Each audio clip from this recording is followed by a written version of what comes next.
जरांगेंच्या मागण्यांकडे सकारात्मकतेने पाहतोय, मात्र आडमुठेपणानं नाही तर चर्चेतून मार्ग निघू शकतो. मराठा आरक्षणावरून मुख्यमंत्री फडणवीसांचा सल्ला. चौथ्या दिवशी मुंबईमध्ये मराठा आंदोलकांची मोठ्या प्रमाणात गर्दी. सीएसएमटी बीएमसीला परिसरात आंदोलक मोठ्या प्रमाणात उपस्थित. आंदोलकांसाठी ठिकठिकाणी नाश्त्याचीही सोय.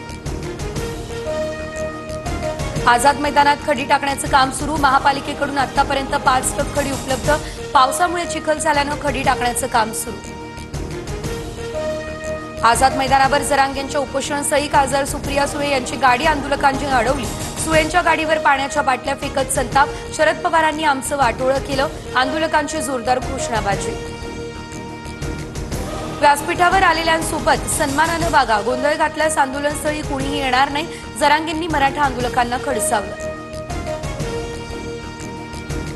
नेत्यांवर बाटल्या फेकणं ही संस्कृती नाही. हुडदंगबाजी करून काही मिळणार नाही. सुप्रिया सुळेंना मराठा आंदोलकांनी घेराव घातल्यानंतर मुख्यमंत्री फडणवीसांची प्रतिक्रिया.